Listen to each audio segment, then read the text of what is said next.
and please share with our audience just brief experience of yours. Okay. So, and then we will move forward to your slides, and I believe this is going to be like a really deep discussion Sure. on this topic. Sure. So first of all, I would like to thank our audience for their time, their interest to attend with us today. And I would like to recognize the effort of Digital Pharma connecting all us together to discuss one of the key topics now is concerning our mind, which is digital.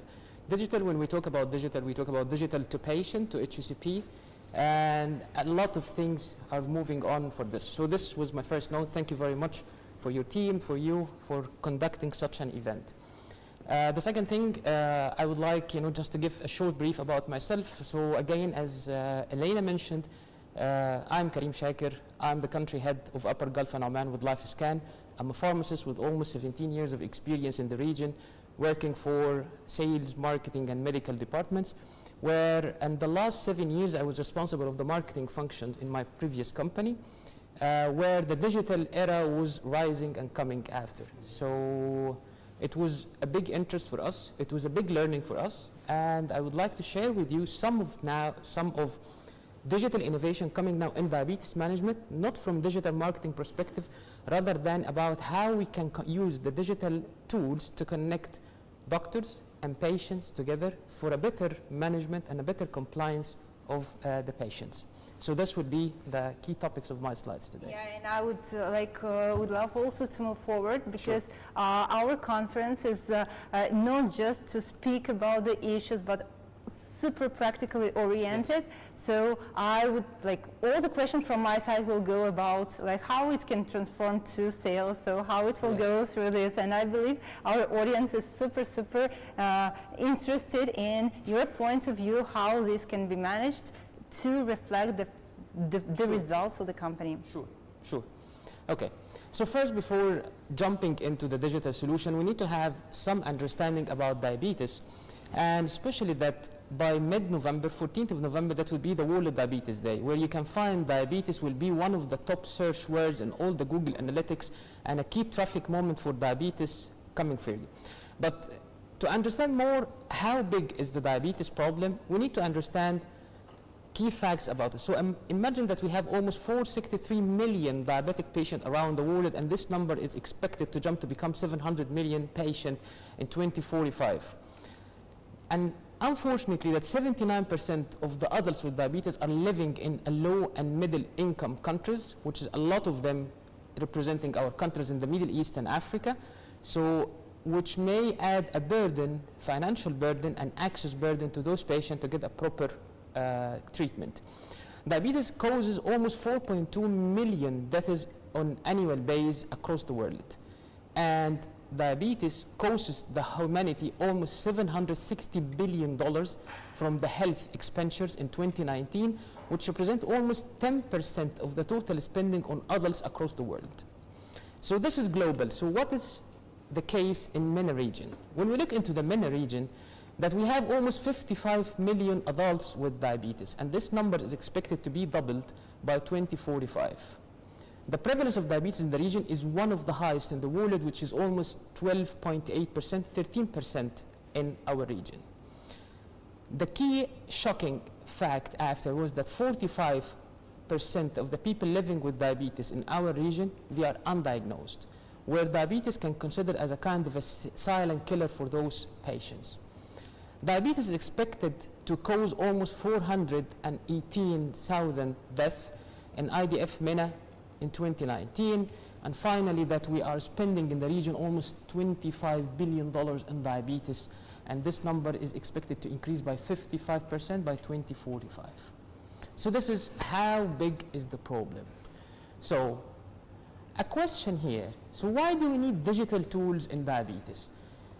It's all started by the two parts of the equation, with patient and the HCP. And if we look into their insights, we will understand why we need digital tools in diabetes. If we look into the patient's insights, we will see that the top 3 insights we got from diabetic patient is that I want to control my situation. Patients are facing lack of control in their situation. They need lots of information to face daily challenge. Put yourself in the patient's shoes, someone who was usually 45 to 50 years old, who used to live his life with a certain way, lifestyle, and then at the moment of diagnosis, you are asking this patient to shift everything around. So they feel that they lack the control on their life. The other thing that they are seeking guidance, give me guidance on what can keep me on track and how to respond. So I'm testing my blood sugar. I'm getting a number. What does this number mean? How can I act based on this number? And what are the right action I need to take to overcome my daily challenge? And finally, help me to simplify my life. Again, those patients are overwhelmed. We are asking them to change their lifestyle, their food habits, their sleeping habits, and everything. So this is something not easy for them. So they are seeking lots and lots of support, help, and guidance. Looking into the other side, the HCPs. The first thing for HCP is that help me to make a better use of my time. If you look into the queues waiting at diabetes clinic, you can understand the burden that these HCPs are facing on daily basis to act with this patient. So diabetic patient is not a normal patient. The patient with diabetes, they require to look into their lab test, to adjust their doses, to educate them on their daily life challenges, and to educate them sometimes in the new treatments, especially if we're introducing some of the injectables into their life. So that patient requires lots of time.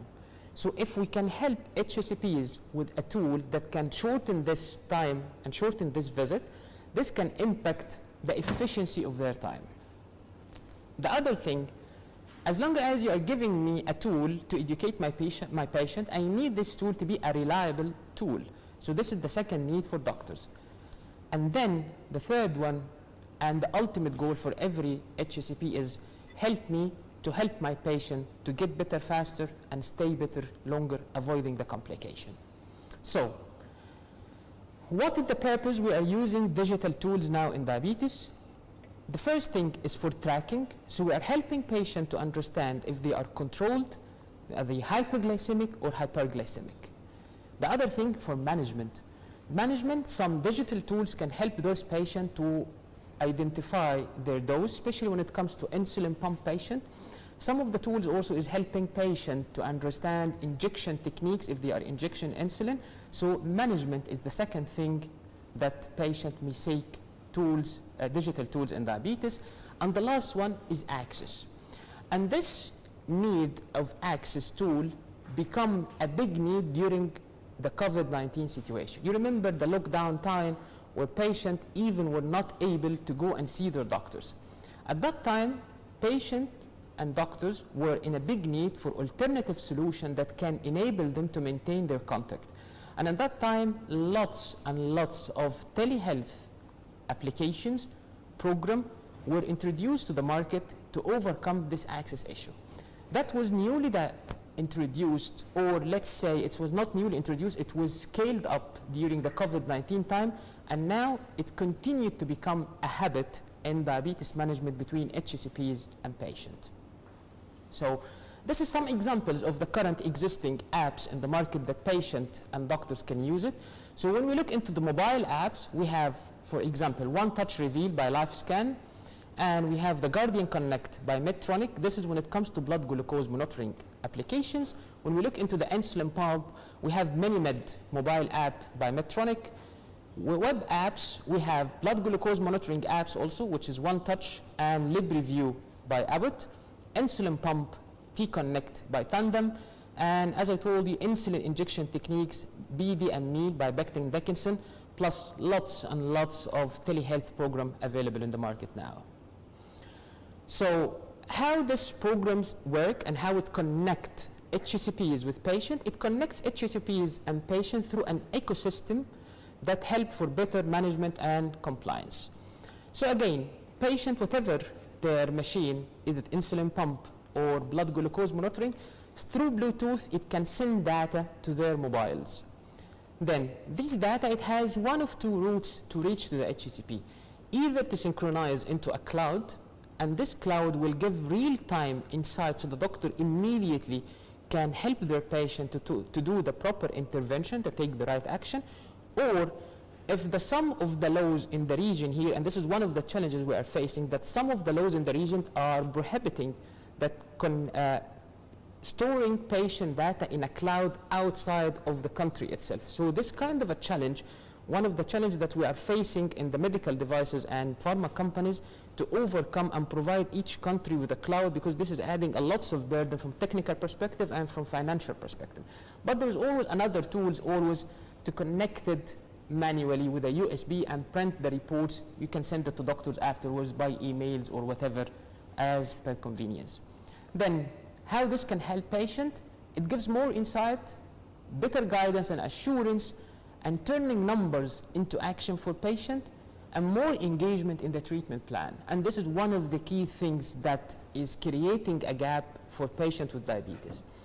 Patients with diabetes, as I told you, diabetes for them is a challenge in their lifestyle, so patients tend to become disengaged. And the first time when patients start disengaged, they start to lack interest, and when they lack interest, they start to act towards their treatment plan in a very complacent way. This complacent way may reach to the patient into a poor control, and poor control can be translated into two things. Either it's functional burden for patient. Imagine diabetes complication may reach patient into amputation, into renal failure. If you try to translate this, this is the other aspect, this is finance. So more controlled patient, it means less costly patient. So improving management and compliance of the patient can impact the healthcare system positively. When we look into the HCP, such apps can give the HCP real-time insights about their patient for proper management and intervention, flexibility and saving time, and reaching treatment goals faster. For healthcare systems, this will help them to achieve the two ultimate objectives of any healthcare system, which is serving more patients in less time and saving money while having more controlled patients. So a question may rise here.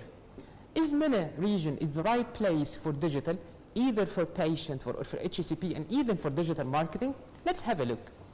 If you look here, that the percentage of smartphone user among all cellular users currently is 62% in the region. And this number is expected to jump to become 80% by 2025. Not only this, looking into the number of mobile internet users, currently in 2019 it was 264 million, and this number is expected to jump in 2025 to become 357 million in the region, in MENA region. So the penetration of digital is very high. The orientation of patient with the digital tools is very high.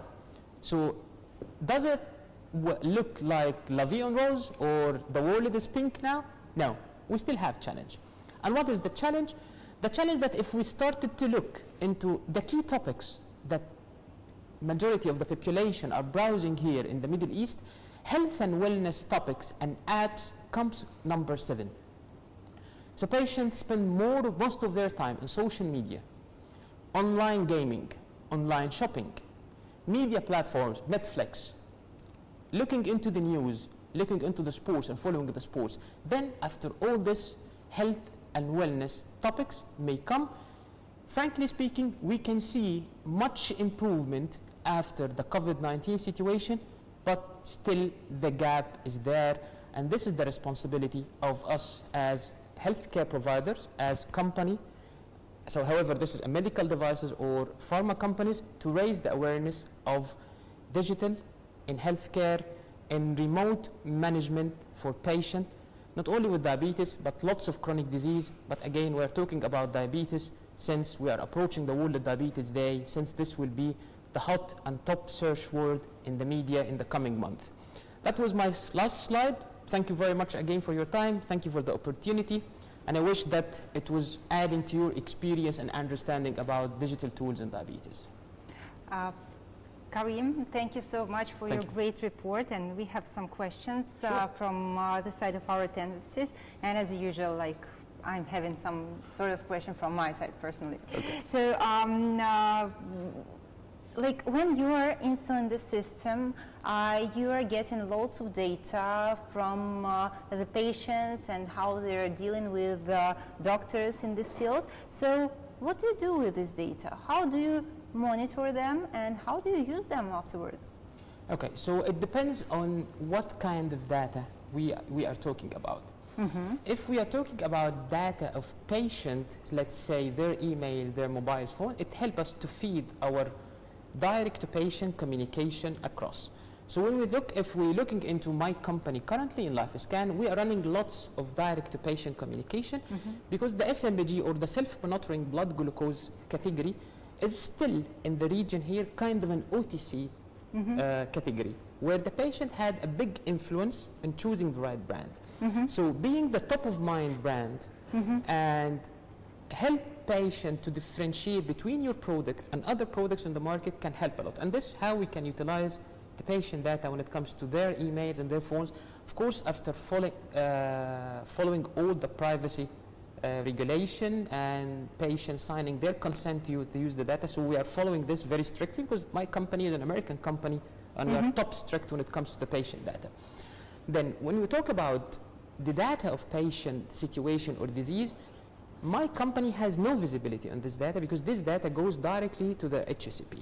And again, the good thing about the software that we have it in my company or provided in the market from my company, it has both sides. It has mobile application and it has web app application where they are synchronizing through a cloud where doctors can have a real-time insights about their patient. Not only this, our software, if the patient is facing a severe hypoglycemic episode or drop in the blood sugar level, they give an alert to their doctors. Okay?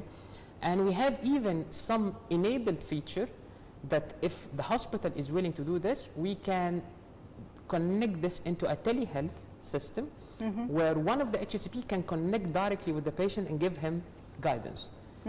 And if even they want to take it further, we can connect it into the emergency system. They can send an ambulance car to the patient based on his blood glucose reading if it needed. All these features is enabled in the system. It depends on each healthcare entity.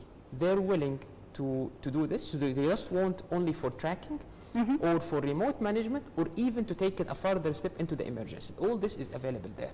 But the point that I want to highlight that patient data, when it comes to their disease data, we don't have an access or it or visibility from the company perspective. This is direct to the doctors with a unique code. So even only the patient doctor can have visibility on his readings or his data. But when it goes about using all those devices and using all those apps, so the patient has a great influence on making decision which brand to use, and so this is what you were saying about. Yeah. And when it goes about connecting the patient and the doctor, there might be a kind of gap because doctors, they cannot be familiar using all the versions of devices what market offers. And can you tell us a little bit more about activation of a doctor for usage such sort of platforms? Because I believe there might be a kind of conversion that not 100% of doctors are connected in this with their patients in this way. Yes. So can you tell us a little bit more about this experience? Sure. So the good thing about, again, the app, that the app is very much flexible. So doctors can, for example, design which type of patient they would like to get real-time insights about them. Because when we talk about diabetic patients, some of patients can consider it as a high-risk patient. Those patients are getting high insulin doses, for example, or patients who had a history of hypoglycemic episodes in the last period. So doctors can identify which patient I need to get real-time insights about them. So doctor will not be bombarded with all the patient data at the same time. He can choose this. The good thing also that doctors can choose, the interface. So the app can generate 22 different reports. We don't expect doctors to go through the 22 different reports, but doctor can identify the preferred report that he would like to have a look on it. And this would be the only thing. So there is a summary report, and the majority of the doctor, they would like to have this. They have, more into detail. So they have a report related more into meal timing or medication timing, or getting an average. So different reports is there, but doctor usually get the summary report. Summary report is self-illustrated. It's mainly about color coding. There is no lots of data and reading, so doctor can go through the patient data. Let's say the patient will never take more than 20 seconds. Okay, and again, you can identify which patient you want to have a look in them. So again, it's very flexible and it's customized. And this is the beauty about the system. It's customized and help doctors really to connect with patient who needs an intervention really. It's not something solution that fit all. No, it's a very customized one. But this solution for doctors, does it go like a separate cloud service, or this is integrated somehow in their ERP system that they are using to manage their patients? Yeah, so the good thing that it's not a software to be installed in the clinic, because we used to have this before and we were faced with lots of a challenge when it comes to the privacy, IT restrictions or whatever. So the good thing about it now, it's a website. So doctors can access it, giving his username and password, and automatically can have visibility on his patient. So we don't have this barrier. Okay. The good thing about it, if you want to connect this to the hospital lab integrated system, okay, you can do this. It's an enabled feature. Also, we can do this if we got the approvals, the willing of some of the hospitals to do this. We can do this for them. But for the normal one, it's a website, so there is no restriction, no block, nothing. It's easy for them to go. Super. And can you share the percentage of hospitals that are integrated in this who are fully integrated? So the rest of them, they will be using this cloud platform to manage their patients. Okay. So let's say that if we started to look into a conversion rate, we are talking around 70% of the top healthcare entities that our portfolio is present in have now the software running with their HCP and their patients. Okay. Wow, that's amazing. 70%. Yes. Impressed. Yeah. So I would suggest to move to the next report, and I do appreciate, Karim, your attendance over here, and thank you so much for a very useful report from your side. I still have so many questions, but the team from the back side of the screen is already pushing us to move forward. And the next, we are about to share the experience from Russia and CIS of using the omni-channel. Right. Thank you. Thank you very much. Thank you for your time.